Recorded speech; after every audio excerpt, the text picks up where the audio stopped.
부끄러운 이야기지만 저희 돌아가신 아버지 이야기를 좀 하겠습니다. 그분을 생각하면 늘 가슴이 너무너무 아픕니다. 평생 저희 소원은 그분의 구원이었죠. 심지어 그분의 구원을 위해서 저희 키드니 콩팥 하나를 저희 형에게 트랜스플란트 해주었고, 그 계기를 통해서 저희 형도 구원을 받았으면 좋겠다 생각하고 주었습니다. 근데 저희 소원대로 이루어졌는지는 잘 모르겠습니다. 사실 저는 저희 아버지를 생각하면 좋은 기억이 하나도 없습니다. 어릴 때부터 아버지가 없었으면 좋겠다. 아버지가 집에 안 들어오셨으면 좋겠다. 아버지가 너무너무 무서웠습니다. 그래서 기억해 보면 아버지와 따스한 대화를 나누어 본 적이 없습니다. 지금 생각해 보면 아버지가 저에게 한 행동들은 학대였습니다. 학대를 학대인지 모르고 그것이 사랑인 줄 알고 그렇게 하셨던 것 같습니다. 저희 아버지는 참 열심히 사셨어요. 말단 공무원으로 시작하셔서 마지막은 포항시 보건소장으로 퇴직하셨습니다. 여러분, 한 도시의 모든 의료 시스템을 관리하는 책임자인 보건소장이 얼마나 대단한 것인지 모르겠지만 저는 그 세상의 파워를 보았습니다. 그 포항이라고 하는 도시에 있는 모든 병원, 약국, 보건과 관련된 단체들, 그리고 의사들, 약사들, 그 모든 사람들은 아버지에게 잘 보이기 위해서 비굴하게 구는 것을 저는 옆에서 본 적이 있습니다. 그래서 저희 아버지는 뇌물도 받으신 것 같아요.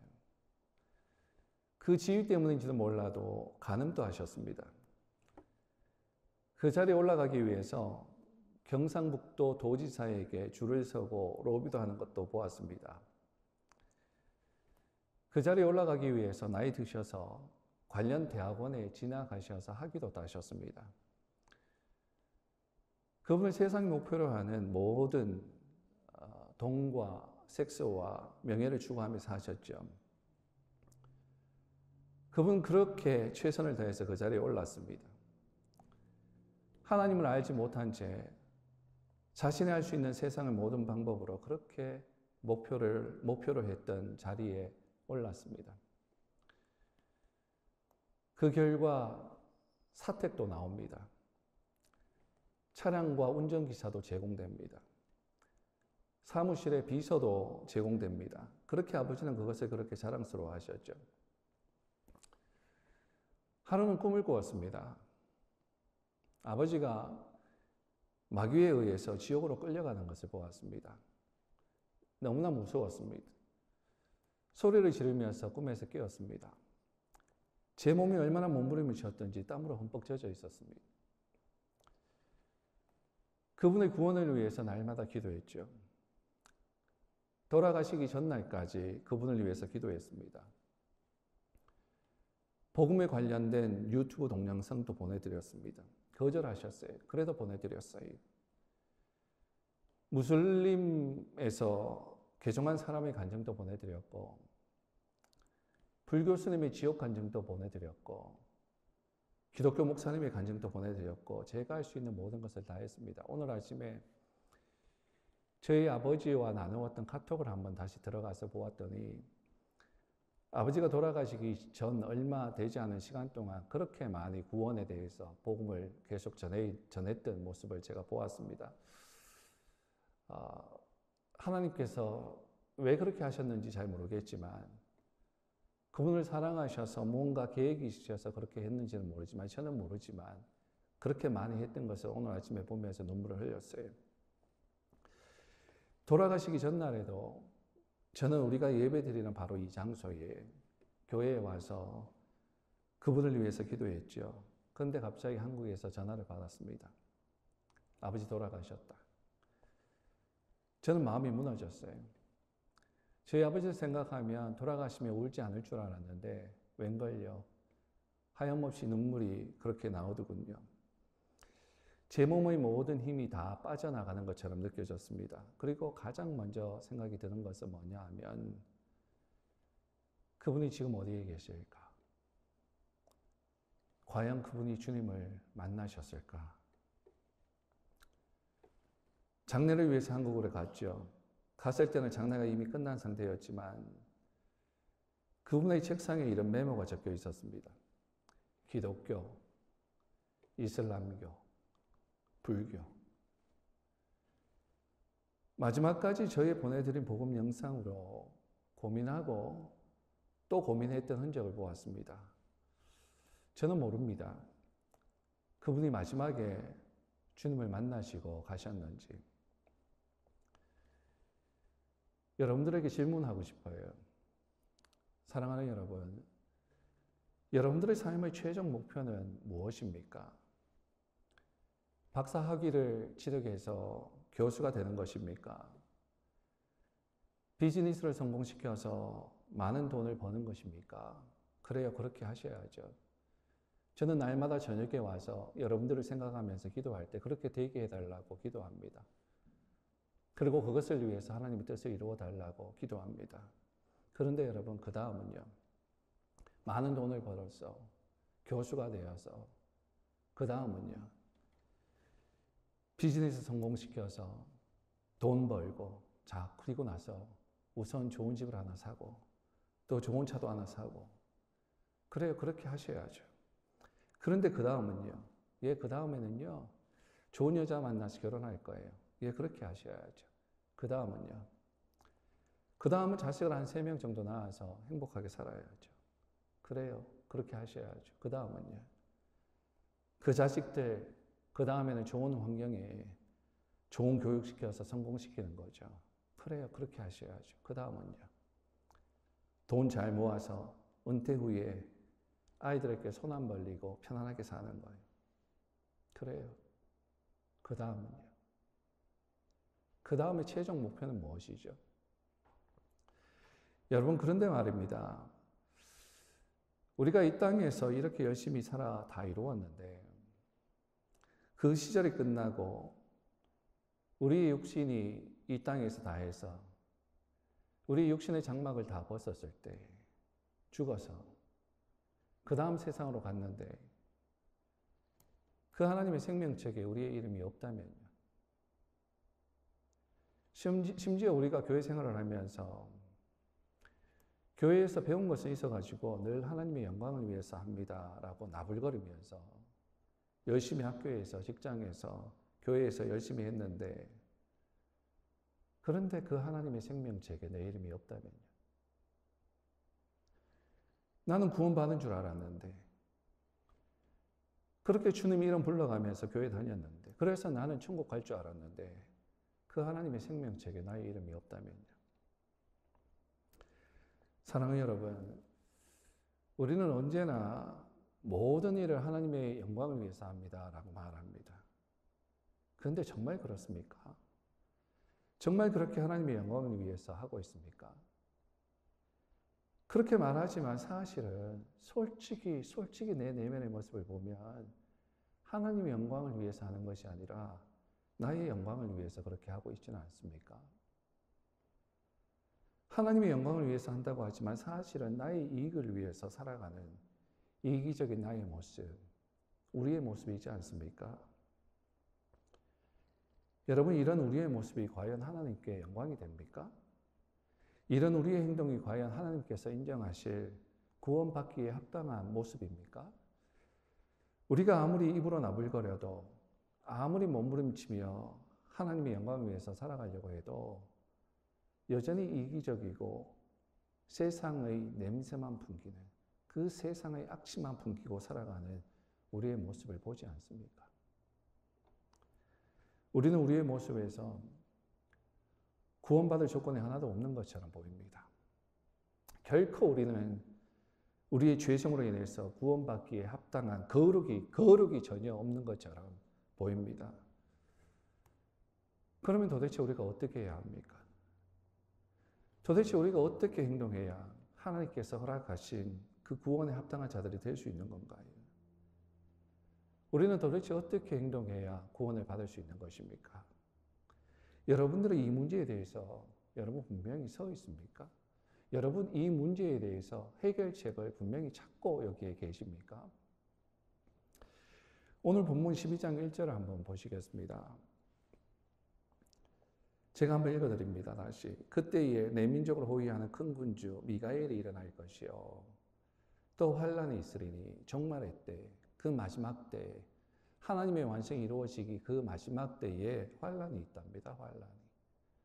이는 개국 이래로 그때까지 없던 환란일 것이다. 세상이 만들어지고 그만큼 엄청난 환란이 없었다라고 말하는 거죠. 그런데 그때에 뭐라고요? 그때에 그 환란 가운데 내 백성 중 뭐라고요? 책에 기록된 모든 자가 구원을 받을 것이라. 책. 그곳에 책에 대한 이야기가 나옵니다. 여러분 이 책이 도대체 무슨 책입니까? 이것을 이해하기 위해서는요. 또 요한계시록을 보아야 합니다. 성경은 성경으로 해석해야 되죠. 구약의 묵시록과 신약의 요한계시록은 뗄래야 뗄 수 없는 연관성이 있죠. 요한계시록 20장 11절에서 12절 말씀을 한번 보면요. 제가 또 읽어드립니다. 또 내가 크고 흰 보호자와 그 위에 앉으신 이를 보니 하나님이 계세요. 주님의 보호자, 하나님이 계세요. 내가 보니까 땅과 하늘이 그 앞에서 피하여 간데 없더라. 하나님 앞에 하늘과 땅이 간데 없더라. 또 내가 보니 죽은 자들이 큰 자나 작은 자나 그 보호자 앞에 서 있는데 책들이 펴 있고 또 다른 책이 펴졌으니 곧 생명책이라. 죽은 자들이 자기 행위를 따라 책들에 기록된 대로 심판을 받으니. 거기에 몇 종류의 책이 있죠? 책과 책들로 구분되어 있는 두 가지 종류의 책들이 있습니다. 하나는 책이죠. 단수로 기록되어 있죠. 하나는 책들이죠. 다른 하나는 복수로 기록되어져 있습니다. 우리가 구약에 지금 읽은 책이 단수로 기록되어져 있죠. 또 거기에 보니까 죽은 자들이 있죠. 여러분 이 죽은 자들은 누구를 가리킵니까? 이 죽은 자들은 하나님과의 관계가 끊어진 사람들을 가리킵니다. 성경에서 죽은 자는 생물학적인 죽음을 의미하는 것이 아니라 영적인 영혼이 죽은 그 영적인 죽음을 의미하는 거예요. 그래서 예수님께서 믿는 자들의 죽음을 죽었다라고 하지 않고 뭐라고 말씀하십니까? 잔다라고 말씀을 하시죠. 근데 보니까 죽은 자들 앞에 무엇이 펼쳐져 있다고요? 책들이 펼쳐져 있더라. 복수의 책들입니다. 그런데 또 다른 단수로 되어 있는 책이 있죠. 뭐예요? 생명책. 이것은 그리스도 안에 잠든 사람들의 이름이 기록되어져 있는 책입니다. 즉, 책은 예수님 안에서 잠든 사람들의 이름이 기록된 생명책이고, 책들은 영적인 죽음을 받은, 심판을 받은 사람들의 이름이 기록된 책들입니다. 그래서 13절을 보니까 바다가 그 가운데서 죽은 자들을 내주고 바다도 토해내요. 또 사망과 음부도 그 가운데에서 죽은 자들을 내주매 각 사람이 자기의 행위대로 심판을 받고, 바다가 죽은 자들을 토해냅니다. 내어줍니다. 바다가 무엇을 의미한다고 지난번에 말씀드렸죠? 바다는 세상을 의미한다라고 말씀드렸죠. 즉 세상에 속한 자들. 그때는 세상이 그들을 토해냅니다. 세상에 속해 있던 자들, 세상이 끝까지 영원히 보호해주지 않고 그때의 하나님 나라 그 완성 때에는 다 토해냅니다. 그리고 사망과 음부도 영적으로 죽은 자들을 다 내어놓습니다. 다 내어놓아요. 또 14절, 15절 보십시다. 사망과 음부도 불못에 던져지니 이것은 둘째 사망, 곧 불못이라. 누구든지 생명책에 기록되지 못한 자는 불못에 던져지리라. 죽음도, 사망인 죽음도, 음부도, 하데스도 다 불못에 던져지고, 그때에는 죽음이 없죠. 하나님의 나라가 완성될 때에는 죽음이 없죠. 하나님의 그 마지막 때에는 죽음이 이제 필요 없죠. 죽음이 필요 없어서, 하데스도 필요 없어서 다 어디에 던져진다고요? 불못에 던져진다. 생명책에 기록되어지지 못한 영적으로 죽은 사람들도 다 불못에 던져진다. 여러분 이것이 둘째 사망입니다. 그러나 생명책에 기록된 사람들은 둘째 사망이 없어요. 자, 그러면 여러분 질문합니다. 여러분들은 이 불못에 던져지지 않을 자신이 있습니까? 여러분들은 생명책에 여러분들의 이름이 기록되어져 있다고 확신하십니까? 그리고 만약 여러분이 저는 생명책에 이름이 기록되어져 있습니다 라고 확신에 차서 말씀하신다면 질문합니다. 왜 그렇게 생각하시죠? 여러분의 이름이 어떻게 생명책에 기록되어 있다고 확신하시죠? 저는 목회를 하면서 여러 번 여러분들에게 말씀드렸어요. 교회에 있는 모든 성도들이 구원받았다고 생각하지 않는다고 말씀드렸어요. 예배 참석한 모든 사람들의 생명책에 이름이 기록되어져 있다고 생각하지 않는다고 그랬어요. 통 크게 말씀드리면 절반 정도는 생명책에 이름이 기록되어지지 않는, 지금 통 크게 말씀드린 건데 저는 20% 30% 정도 봅니다. 교회에 나오는 많은 사람들 가운데 과연 몇 프로 정도가 생명책에 기록되어져 있을까? 여러분들은 생명책에 기록되어져 있다라고 어떻게 확신하십니까? 단순히 이렇게 이야기하실 건가요? 나 예수 믿어요. 그래요, 맞습니다. 우리 예수 믿고 천국 가는 거 맞습니다. 그런데 여러분, 단순히 예수 믿는다고 말하면, 나 예수 믿어요. 그렇게 말하면, 단순히 그렇게 말하면 그저 구원을 받습니까? 지금 여러분들에게 굉장히 지금 공격적으로 지금 설교가 시작된 것 같은데, 오늘 말씀을 통해서 구원에 대해서 확실히 개념을 잡으시고, 우리의 삶의 태도를 분명히 말씀 안에 맞추어야 될 거라고 생각을 합니다. 마태복음 7장 15절에서 20절 말씀을 좀 보겠습니다. 거짓 선지자들을 삼가라. 이 거짓 선지자들도요, 주여 주여 이름 부르면서 예수의 이름으로 말씀을 전한 사람들이죠. 그런데 거짓 선지자들을 삼가라. 양의 옷을 입고 너희에게 나오나 속에는 노략질하는 이리라. 그들의 열매로 그들을 알지니 가시나무에서 포도를 또는 엉겅퀴에서 무화과를 따겠느냐. 이와 같이 좋은 나무마다 아름다운 열매를 맺고 못된 나무가 나쁜 열매를 맺나니 좋은 나무가 나쁜 열매를 맺을 수 없고 못된 나무가 아름다운 열매를 맺을 수 없느니라. 아름다운 열매를 맺지 아니하는 나무마다 찍혀 불에 던져지느니라. 이러므로 그들의 열매로 그들을 알지라. 나 예수 믿는다라고 이야기를 하는데, 그런데 그 사람에게 나오는 열매가 자꾸 나쁜 열매만 나온다면요. 이것을 어떻게 해석해야 됩니까? 저 사람이 분명히 예수 믿는다라고 얘기하는데 왜 열매가 자꾸 나쁘지? 연결해서 21절을 보겠습니다.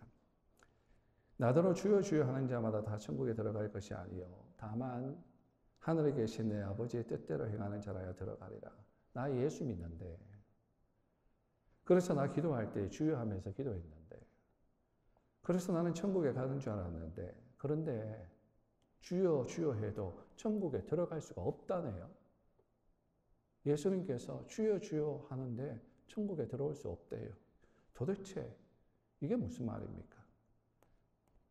그 대신 뭐라고 얘기하십니까? 어떻게 해야 들어간다고요, 천국에? 행하는 자라야 들어간답니다. 말씀을 보면 볼수록 어려워요. 그죠? 행해야 들어간다. 이건 또 무슨 말씀입니까? 행위 구원입니까? 우리가 무언가를 해야 구원을 받는 겁니까? 그것은 아니지 않습니까? 우리의 구원은 은혜이지 않습니까? 우리가 무엇을 해서 받는 것이 아닌데 지금 행동해야 된다라고 말씀을 하시네요. 여러분은 어떻게 생각하십니까? 우리가 잘 행동해야 구원을 받습니까? 그러면 다른 종교들과 다를 게 뭐가 있어요? 다른 종교들은 다 무언가를 해서 들어가려고 그러는데. 그리고 우리의 행동 거지를 또 돌아보면 근사하게 우리가 옷을 입고 교회에 앉아 있지만 나 자신을 내가 보면 나의 행동 거지 그 속에 있는 상태를 보면 우리의 행위로 그저 그럴듯하게 쉬어하면서 살아가는 우리의 행위로 우리의 이러한 이기적인 내면의 행위로 감히 어떻게 우리가 구원을 받을 수 있단 말입니까? 우리의 모든 생각이 악한데 우리처럼 악한 사람이 어디 있습니까? 앉아서 생각하기만 하면 악한 것밖에 생각하지 않는데. 근데 예수님은 마태복음 7장 21절을 통해서 우리에게 이렇게 계속 말씀하시는 거예요. 다만 하늘에 계신 내 아버지의 뜻대로 행하는 자라야 들어가리라. 아버지의 뜻대로 행해야 들어간다. 우리의 이러한 이기적인 행동으로는 도저히 구원을 받을 수 없는 것을 우리가 너무나 잘 아는데, 그런데 그것을 아시는 예수님께서 왜 자꾸 우리에게 아버지의 뜻대로 행해라 라고 말씀하시는 건가요? 여러분, 예수님께서 그렇게 말씀을 하시면, 그러면 우리는 최소한 그 아버지의 뜻대로 행하는 것이 무엇인가 한번 생각해 보아야 할 것 같지 않습니까? 예수님께서 분명히 우리가 구원받을 능력이 없다는 것을 너무나 잘 알고 계실 텐데, 분명히 다 알고 계실 텐데, 그럼에도 불구하고 그렇게 계속 말씀을 하신다면 거기에 무슨 비밀이 있지 않을까요? 22절, 23절 계속해서 읽어보겠습니다. 그날에 많은 사람이 나더러 이르되 주여 주여 우리가 주의 이름으로 선지자 노릇하며 주의 이름으로 귀신을 쫓아내며 주의 이름으로 많은 권능을 행하지 아니하였나이까 하리니 그때 내가 저희에게 밝히 말하되 내가 너희를 도무지 알지 못하니 불법을 행하는 자들아 내게서 떠나가라 하리라. 주여 이름 부르면서 그분의 이름으로 참 많은 일을 했다고 했는데 심지어 귀신도 쫓아내고 병도 고치고 그랬다는데 이 말씀을 준비하면서 요즘 한참 뜨고 있는 박혁 전도자라고 하는 청년을 제가 생각해 보았습니다. 2021년 정도부터 유튜브에 올라오기 시작하더니 지금은 굉장히 영향력을 끼치는 청년인데 제가 자꾸 올라오고 귀신을 내어쫓는 그러한 것들, 병을 고치는 그러한 것들 유심히 봤어요. 과연 이 사람은 누구인가? 과연 우리가 따를 수 있는 사람인가? 유심히 관찰했습니다. 근데 최근에 제가 결론을 내렸어요.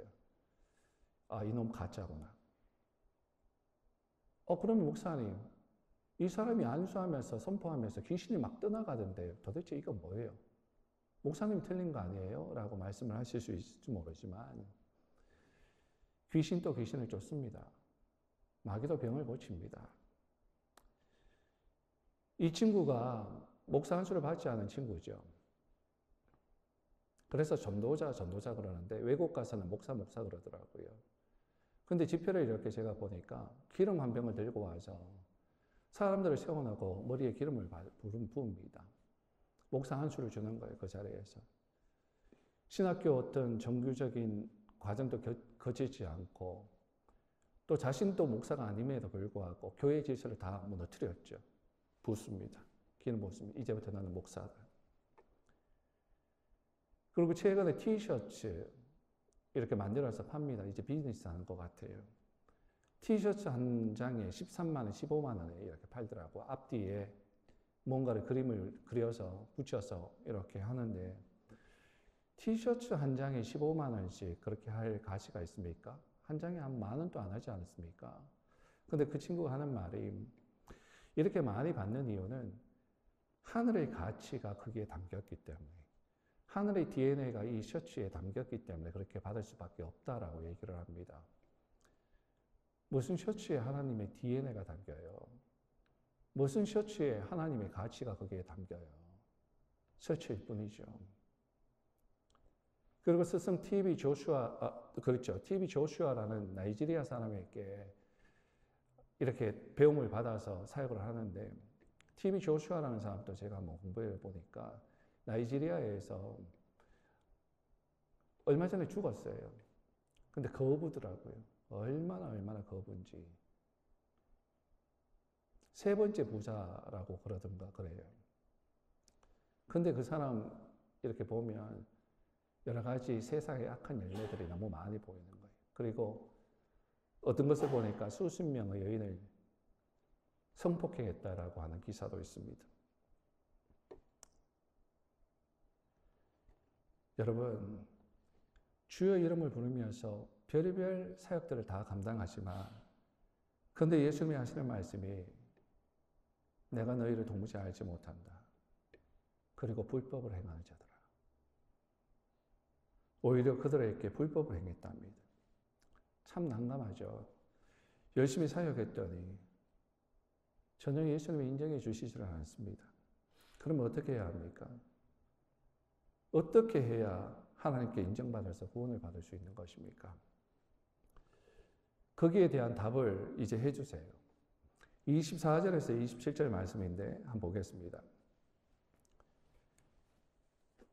그러므로 누구든지 나의 이 말을 듣고 행하는 자는 그 집을 반석 위에 지은 지혜로운 사람 같으리니 비가 내리고 창수가 나고 바람이 불어 그 집에 부딪히되 무너지지 아니하나니 이는 주추를 반석 위에 놓은 까닭이요 나의 이 말을 듣고 행하지 아니하는 자는 그 집을 모래 위에 지은 어리석은 사람 같으리니 비가 내리고 창수가 나고 바람이 불어 그 집에 부딪힘에 무너져 그 무너짐이 심하니라. 여러분 24절 처음에 그러므로라고 하는 단어 접속사가 나오지 않습니까? 그러므로가 무슨 의미죠? 그러므로라고 하는 것은 앞에 나온 모든 내용들을 결론 내어주는 단어죠. 그렇기 때문에 그 다음에 나오는 내용이 너무너무 중요합니다. 그죠? 말씀을 보십시다. 그러므로 결론을 내어주시는데 뭐라고 얘기합니까? 행하는 자가 누구라고 그럽니까? 집을 반석 위에 지은 사람. 그런데 그 사람을 뭐라고 얘기합니까? 지혜롭다라고까지 말씀을 하십니다. 그런데 행하지 않는 사람은 누구라고 그럽니까? 집을 모래 위에 지은 사람. 여러분 말씀을 보니까 예수님께서 행하는 사람과 행하지 않는 사람을 구별하시는데 그 구별 기준이 뭐예요? 어디에 집을 세웠느냐입니다. 여러분 즉 이 행한다라는 것은 내가 도덕적으로 무언가를 하고 열심히 살고 열심히 사역하고 윤리적인 삶을 살았다라고 하는 것이 아니라 이 행함은 내가 어디 기초 위에 인생을 살았느냐라는 것을 말하는 거예요. 그러면 그 기초가 뭡니까? 그 기초는 반석이죠. 그러면 이 반석이 뭡니까? 이 반석은 바로 예수 그리스도를 의미하는 것입니다. 즉 이 말씀은 우리 인생이 예수 그리스도 위에 쌓아지지 않으면 말짱 헛수고다라고 하는 말이에요. 예수 그리스도 위에 우리가 기초를 세웠기 때문에 생명책에 우리의 이름이 기록되어지는 것입니다. 그리고 열심을 내어서 열매를 맺고 구원을 받는 것이 아니라 우리가 예수님 안에 있으면 예수님 때문에 그 예수님이 주시는 그 힘을 받아서 그것으로 말미암아 열심을 내게 되어서 열매를 풍성히 맺게 되는 것입니다. 세상의 다른 종교는 구원을 받기 위해서 열심을 내지만 우리 하나님의 사람들은 예수님 안에 있는 좋은 나무에 붙어 있기 때문에 우리가 그 좋은 나무에 붙어 있는 가지이기 때문에 그 나무에서 주는 영양분을 통해서 우리가 좋은 열매를 맺게 되는 것이에요. 반대로 좋은 나무에 붙어 있지 않으면 어떻게 되겠습니까? 아무리 노력해도 좋은 열매를 맺을 수가 없어요. 아무리 열심을 내어도 그 열매는 악한 거예요. 도덕적으로 깨끗하다고 생명책에 들어가는 것이 아니라 그리스도로 말미암아 들어가는 생명체. 여러분 이해하시겠습니까? 운전을 하다가 하루는 손님 가운데 인도에서 온 분을 한 분을 만났습니다. 그분과 이야기를 나누게 되었어요. 늘 말씀드리지만 제 차에 타면 성경 구절이 뒤에 붙어 있기 때문에 그리고 설교가 나오고 찬양이 나오기 때문에 그 사람들은 제가 크리스찬인지 금방 압니다. 그래서 그날 그 사람이 이런 질문을 던지더라고요. 당신 보니까 굉장히 종교적인 사람 같은데 그런 소리 많이 듣습니다. 타면 너 당신 굉장히 종교적인 것 같다 그러면서 말을 시작하는데 그러면서 그런 말을 해요. 사실 모든 종교 다 비슷한 거 아니냐고. 다 구원받기 위해서 하나님 만나기 위해서 열심히 사는 거 아니냐고. 다 비슷한 거 아니냐고. 내가 볼 때 다 비슷한 것 같은데 그러더라고요. 그래서 그런 이야기를 해주었습니다. 맞다고. 맞다 그러니까 그렇지 그러면서 맞장구를 치더라고요. 그렇지. 끝까지 들어봐. 한국말은 끝까지 들어봐야 되는 거야. 얘기를 하는데 모든 종교가 비슷한 것 같다고, 맞는 것 같다고, 내가 보기에도. 그리고 모두가 하나님 만나기 위해서 뭔가를 열심히 한다고. 마치 산꼭대기에 올라가면 뭔가가 있겠지 생각하고 열심히 모두가 노력해서 올라가지만 뭔가를 만나기 위해서 올라갔는데 올라갔더니 아무것도 없더라고. 뭔가 열심히 했는데 여전히 하나님을 우리 모두가 만나지 못하고 있다고. 근데 나는 그 하나님 만났다고 그랬어요. 어떻게? 올라가려고 나는 노력하지도 않았는데 오히려 그분이 내려오셔서 나를 만나주셨다고. 그게 은혜다고 그랬어요. 다른 종교는 모두 하나님 만나기 위해서 올라가려고 노력을 하지만 뭔가를 하고 뭔가를 해서 만나려고 그렇게 노력을 하지만 그래서 결국 만날 수 없지만 내가 믿는 종교는 바로 하나님이신 예수님께서 인간이 되셔서 이 땅에 내려오셔서 나를 만나주신 거라고. 그 분위기가 좀 험악해지는 것 같아서 제가 그 말은 마저 못했습니다. 그 예수님도 당신도 만나라고 그러고 싶었는데 험악해지는 것 같아서 차마 그 말을 못하고 그 말을 했어야 되는데 맞아 죽더라도. 여러분, 저는요, 예수님을 만났기 때문에 그 안에 있고, 그래서 이 좋은 예수님을 다른 사람들도 알았으면 좋겠어서 이렇게 복음을 나누고 사는 겁니다. 예수님 때문에. 그것을 해서 구원을 받기 위해서 하는 것이 아니라 구원받은 자기 때문에 예수님 안에 붙어있는 그 공급함을 주시는 것을 거부할 수 없어서 그렇게 살아가는 것일 뿐이에요. 무언가를 해서 구원을 받기 위해서 전도를 하는 것이 아니죠. 예수님 때문에 하는 거죠, 우리가. 예수님 때문에. 다니엘서 12장 1절 말씀, 오늘 본문에 다시 돌아가서 보면 그 생명책에 기록된 자는 모두 구원을 받는다라고 말씀합니다. 그 생명책에 여러분들의 이름이 있기를 바랍니다. 그리고 2절에 보면 영생을 받은 자, 받지 못한 자가 분명하게 나뉩니다. 그리고 3절, 지혜 있는 자가 나옵니다. 지혜로운 자가 누구라고 그랬죠? 조금 전에 말씀드렸죠. 마태복음 7장 24절. 그러므로 그 다음 넘어가 주세요. 누구든지 나의 이 말을 듣고 행하는 자는 그 집을 반석 위에 지은 지혜로운 사람 같으니. 반석 위에 집을 지은 사람. 그리고 이 지혜로운 사람은요, 1절, 2절에 기록된 바와 같이 종말의 때에 환난을 당해도 신앙을 버리지 않아요. 어떻게 그럴 수 있는 줄 아세요? 예수님이 주시는 그 힘 때문에 이길 수 있는 거예요. 내 힘으로 환난을 이길 수 있다고 생각하세요? 그렇지 않아요. 예수님 안에 붙어 있어야 예수님이 주시는 그 힘으로 환난을 이길 수 있는 겁니다. 예수님 위에 서 있기 때문에 흔들리지 않는 거예요. 예수님이신 그 모퉁이 돌 위에 서 있어야 흔들리지 않는 겁니다. 환난 가운데. 그런데 모래 위에 지은 사람들은 어떻게 한다고요? 신앙을 버려요. 왜요? 예수님 위에 서 있지 않기 때문에. 사랑하는 여러분 아시겠습니까? 하나님께서 우리에게 무엇을 원하시는지. 하나님 우리가 이 세상 살아갈 때 우리 힘으로 사는 것이 아니라 바로 예수 그리스도 안에서 무슨 일이든지 하기를 원하십니다. 그러기 위해서 무엇을 해야 합니까? 그러기 위해서 말씀과 기도로 채우셔야 돼요. 말씀은 예수님이세요. 예수님을 떠나서 환난을 이길 수 있다. 말이 되지 않아요. 하나님이 주시는 힘을 얻기 위해서 기도하는 거예요. 말씀과 기도 떠나 있는 삶은 절대로 환난을 이길 수 없습니다. 그래야 말씀과 기도로 채우셔야 하나님 주시는 힘으로 세상을 이길 수 있어요. 여러분 선포하고 축복합니다. 예수님 안에서 무슨 일이든지 하십시오. 그리고 궁극적으로 구원받은 자들이, 즉 지혜로운 자들이 어떻게 살아야 하는지 하나님께서 3절 말씀을 통해서 우리에게 말씀하십니다. 3절 보십니다. 지혜 있는 자는 웅장의 빛과 같이 빛날 것이요 많은 사람을 옳은 대로 돌아오게 한 자는 별과 같이 영원토록 빛나리라.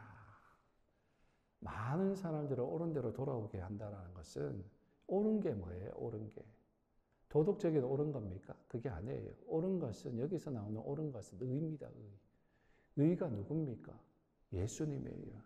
즉 예수님께 돌아오게 한다는 뜻입니다. 여러분, 하나님 우리가요, 빛이 되기를 원하세요. 그리고 별이 되기를 원하세요. 별을 영어로 하면 뭡니까? 스타죠, 스타. 하나님 우리가 스타가 되기를 원하십니다. 그런데 그 스타는 TV에 나오는 그 스타가 아니라, 세상이 알아주는 스타가 아니라 바로 하늘나라의 스타.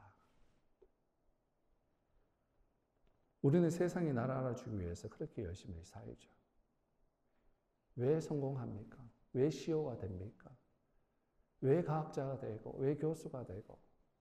세상 사람들이 나를 알아주게 하기 위해서. 내가 어시되면서 좀 살아가기 위해서. 근데 하나님은 그게 아니라 이 땅에서 스타가 아니라 하늘나라에서 스타가 되기를 원하세요. 근데 이 스타가 언제 빛이 납니까, 여러분? 낮에 빛이 납니까? 낮에 빛 안 나요. 밤에 나요, 밤에. 어두울 때. 어두울 때 반짝반짝 빛나죠. 이 마지막 때에, 이 짙은 어둠이 몰려오는 이 시대에 많은 사람들을 옳은 대로 돌아오게 하는, 즉 그리스도의 의, 깜깜한 세상의 별 같은 하늘의 스타가 되기를 하나님은 원하십니다. 그런 하늘의 스타가 될 수 있기를 예수님의 이름으로 축원합니다. 그리고 4절, 다니엘아, 마지막 때까지 이 말 잘 간수하고 이 글을 봉함하라. 많은 사람이 빨리 왕래하고 지식이 더하리라. 이 말 잘 간수해서 봉함해라 라고 하더라고요. 그래서 구약에는 봉함해라, 잘 간직하고 있어라 라고 말씀을 하시던데, 요한계시록을 끝에 보니까 그 말씀을 봉함하라는 말이 없어요. 이제 완전 오픈하더라고요. 오픈. 신약 때가 오니까 더 가까워 왔으니까 급해서 이제 오픈해서 다 알게 해라라고 말씀을 하시더라고요. 근데 이 말씀을 다니엘에게 말하는 이 말씀을 이렇게 보니까 마지막 때가 어떨 것이다 라고 우리가 힌트를 얻을 수 있더라고요.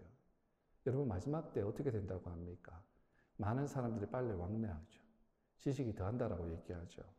정말 빨리 왕래하고 있지 않습니까? 실제 세상은 점점 빨라지고 있죠. 그죠? 교통수단이 얼마나 빨라집니까? 옛날에는 배 타고 한 달씩, 두 달씩 가야 되는데 요즘에 비행기 타면 바로 갑니다. 요즘 더 발달되면 이제 몇 시간 안에 한국에 가겠죠. 그리고 전화하면 비행기 탈 필요도 없죠. 전화하면 바로 그 앞에 카카오톡, 동영상 그냥 막 보여요.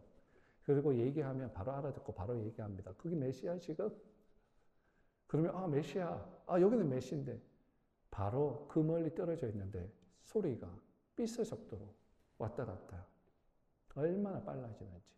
그리고 지식이 증가한다? 요즘 얼마나 증가합니까? AI 시대. 와, 요즘 너무 빨라졌죠. 한번 AI한테 물어보면요, 설교도 몇 판만 그냥 나오더라고요. 했다는 얘기 안 됩니다. 안 해봤습니다. 물어보면요, 옛날에 도서관 가서 막 찾아봐야 됐지만 AI한테 물으면 요즘 다 끝나요. 얼마나 지식이 많아집니까? 여러분, 우리가 사는 이 시대는 점점 주님이 오실 시간이 다가오고 있는 거예요. 그런데 여러분, 이 급박한 이 시대에 여러분은 무엇을 하고 있습니까? 나중에 오시겠지. 여러분 뭘 하고 있어요? 그리고 또 다른 하나의 의미가 있습니다.